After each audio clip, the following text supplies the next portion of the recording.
નમસ્કાર, welcome to પ્રમુખ દર્શન એજ્યુકેશન ચેનલમાં તમારું હાર્દિક સ્વાગત છે। સત્સંગ વિહાર ભાગ નંબર 1નો બીજો પાઠ, જે પાઠનું નામ છે જન્મ પછી જન્મ। આ પાઠની અંદર આપણે એક એવા વ્યક્તિ વિશે વાત કરવાની છે, એવા હરિભક્ત વિશે વાત કરવાની છે, જેનું નામ છે વિક્રમસિંહ ખાચર। આ પૂર્વજન્મમાં કોણ હતા? શ્રીજી મહારાજે સાક્ષાત તેમને પુનર્જન્મ વિશેની માહિતી આપી છે, અને એડિશનલની અંદર એક સીતાજીનો પ્રસંગ અને થોડાક ઓથેન્ટિક પુરાવા સાથે આપણે આગળ વધીશું। તો આ વિડીયોની અંદર આટલી માહિતી આપણે શીખવાની છે। તો શરૂઆત કરીએ આપણો પાઠનો મેન હાર્દ, જે પ્રસંગ છે મુખ્યત્વે। તો શ્રીજી મહારાજ જ્યારે કારિયાણી ગામની અંદર વિરાજમાન હતા, ત્યારે વિક્રમસિંહ ખાચર નામના દરબાર બેઠા હતા। હવે શ્રીજી મહારાજે તેમને કહ્યું કે તમે પૂર્વજન્મમાં છે ને ખંભાતના સુથાર હતા, અને તમારું નામ નારાયણ હતું, પિતાનું નામ હીરાભાઈ અને માતાનું નામ પૂંજીબહેન હતું, અને તમે મૃત્યુ પામ્યા, નાની ઉંમરે તમે મૃત્યુ પામ્યા, એટલે તમારી મા છે ને રડી રડીને બહુ તે છે ને ચિંતામાં આવી ગઈ, દુઃખમાં આવી ગઈ। અને બીજું કે એ એક હવેલી છે ને નાના વાણિયાને ત્યાં એને ગીરવે મૂક્યું છે, અને હાલ છે ને તમારી મા જે રહે એ ઝૂંપડીમાં રહે છે, એ જે નાની વાણી બનાવી દીધી છે હવેલી, એમાં રહે છે। આવું સાંભળી હવે તમને કોક આવું કહે તો તમે કેવા આશ્ચર્યમાં પડી જાઓ। તેવી રીતના વિક્રમસિંહ ખાચર પણ શું છે આમ આશ્ચર્ય પામી ગયા, સ્તબ્ધ થઈ ગયા। અને બીજું શું કીધું કે મહારાજ તમે કયો એ સાચું, પણ એની નિશાની હું, એની સાબિતી હું? જો આપણું મગજ એવું તર્ક છે ને કે આપણને વિશ્વાસ આવતો નથી, તો એમાં વિક્રમસિંહ ખાચરને પણ વિશ્વાસ ન આવ્યો, એટલે કીધું મહારાજને કે તમે નિશાની કાંઈક દો। ત્યારે શ્રીજી મહારાજે કહ્યું સાચા હતા, અને પુનર્જન્મ વિશે આપણે વાત કરવી છે। તો શ્રીજી મહારાજે કીધું કે અત્યારે તમે તમારા પિતાના ઘરે ને હવેલી છે ને એ મુખ્ય ઓરડામાં, યાદ રાખજો, મુખ્ય ઓરડામાં ત્રીજા પાટડામાં 500 રૂપિયા મૂક્યા છે। જો દીવો લઈને શોધશો ને તો એને એક ડગલી હશે, અને પહેલાંના સમયમાં તમને ખબર છે કોઈ પણ દિવાલ હોય તેમાં ડગલી પાડીને વસ્તુ મૂકવામાં આવી હતી, તો એ ડગલીની અંદર તમે આમ દેખાશે તમને।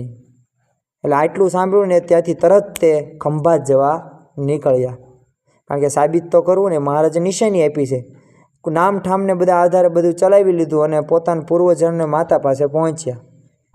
બધું પૂછ્યું તો પૂંજી ડોશી જે હતી ને એ તો આમ રડી રડીને આમ બોલવા લાગી કે મારે નારાયણ કરીને દીકરો હતો, અને તે નાનો હતો ત્યાં જ મરી ગયો, પછી તો છે ને બાપાઈ મરી ગયો ને આ મારી દુર્દશા છે, આવી ગરીબ પરિસ્થિતિ। એટલે વિક્રમસિંહ ખાચરે તો શાંત પાડ્યા, અને શેઠને વિનંતી કરી કે અને કીધું કે હું ઘરની અંદર જાઉં, ત્યારે શેઠ કે વાંધો નહીં જાઓ, અને દીવો લઈને આ વિક્રમસિંહ ખાચર જાય છે, અને ત્રીજા પાટડામાંની અંદર એ ડગલી ખોલી અને અંદર 500 રૂપિયા નીકળ્યા, અને જે મૂંઝવણ આ હરિભક્તને હતી એ બધી દૂર થઈ ગઈ। પછી કરે શું પણ, એટલે પછી સારું લાગે ને એટલે પૂંજી જે હતી બહેન, એટલે એની મા પૂર્વજન્મની, એની 500 રૂપિયા આપ્યા, અને કીધું કે તમે રડશો નહીં, હું તમારો નારાયણ જ છું, અને હાલ હું કારિયાણીમાં છે ને કાઠીને ત્યાં જન્મો છું, આ 500 રૂપિયા વાણિયાને ત્યાં વ્યાજે મૂકું છું, અને જે તે વસ્તુ હોય એ વ્યાજે મૂકી, રહેવા જમવાનું કાંઈ પણ તમે ટેન્શન લેતા નહીં, અને એક સેવામાં હું એક પણ બાય પણ એક રાખું છું। તો આવી ભલામણ કરીને પછી ફરી વખત વિક્રમસિંહ ખાચર કારિયાણી પહોંચ્યા। હવે પૂજીબા અને વિક્રમસિંહ એકબીજાને જો પ્રત્યે વિશેષ હેત ન થયું, કારણ શું હતું? કારણ કે પૂર્વજન્મનો સંબંધ હતો, આ જન્મનો જ સંબંધ। પણ વિક્રમસિંહના મનમાં તો વાત ઘૂમવા જ લાગી, અરે આવા તો આપણે કેટલાય જન્મ ધર્યા છે, અને એક વાતનો આનંદ પણ થયો કે આ જન્મે શ્રીજી મહારાજ આપણને મળી ગયા, અને એમનો સંગ થયો, તો આ જન્મ મરણનો જે રોગ રહ્યો એમાંથી આપણને મુક્તિ મળી જશે। તો જો આવા તો કેટલાય પ્રસંગો છે, તો આવા કેટલા પ્રસંગો છે, તો આજે પૂર્વજન્મ ઉપર છે ને 54થી વધુ છે ને પુસ્તકો વધારે લખાઈ ગયા છે। બીજું કે અમેરિકાના મનોવૈજ્ઞાનિક ઇયાન સ્ટીવન્સન છેલ્લા 42 વર્ષથી આની ઉપર પુનર્જન્મ ઉપર સંશોધન કરે છે, અને જગતભરની અંદર એમને 3000થી વધુ કિસ્સાઓ તેમની પાસે છે પુનર્જન્મને લગતા। એટલે તે તો શ્રીજી મહારાજે વચનામૃત ગરડા પ્રથમના 21માં શું કહ્યું છે કે આ જીવે તો 84 લાખ જાતના દેહ ધર્યા છે, અને ત્યારે આપણને આ જે તે પ્રકારનો આપણો મનુષ્ય દેહ મળ્યો છે। તો આ જન્મ પછી જન્મ મળે જ છે, ફાઇનલ છે હિન્દુ ધર્મમાં. બીજો એક પ્રસંગ મારે તમને કહેવો છે જે એડિશનલમાં છે, વધારે માહિતીમાં છે, અને આ માહિતી તમે જાણશો તો વધારે થશે. પણ આમાં હું સંદર્ભ કહું છું કે એક મત મુજબ એવું પણ કહેવામાં, જો મત કીધું છે એટલે 100% સાચું નહીં, પણ એ જે તે વ્યક્તિ કીધું, છેલ્લે હું સંદર્ભ દઈશ કે કોણે કીધું. તો સીતાજી જ્યારે કિશોરી હતા ને ત્યારે બગીચામાં સહેલીઓ સાથે છે ને ફરતા હતા. એવામાં એક છે ને ત્યાં મેના આવી, એટલે કે પોપટની પત્ની, જેને શું કહેવાય મેના. આવી મહર્ષિ વાલ્મીકીના આશ્રમમાંથી આવતી હતી અને એને રામનું વર્ણન બધું તે સાંભળ્યું હતું. એટલે છે ને સીતાજીએ છે ને આ રામનું વર્ણન આ મેના પાસે સાંભળ્યું, એટલે બહુ તે આશ્ચર્યમાં થઈ ગઈ અને સોનાના પિંજરામાં આ મેનાને પૂરી દીધી. હવે બીજું કે આ મેનાએ શું કીધું કે એના પેટની અંદર બચ્ચું હતું, એટલે એને એમ કીધું કે મને મારા પોપટ પાસે જવા દો, કારણ કે મારા શરીરની અંદર બચ્ચું છે પેટની અંદર.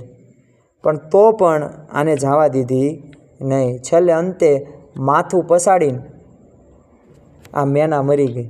અને છેલ્લે શ્રાપ પણ એવો જ દીધો કે જ્યારે તું ગર્ભાવસ્થામાં હશું, સાંભળજો, ત્યારે તારે પતિનો વિયોગ થશે.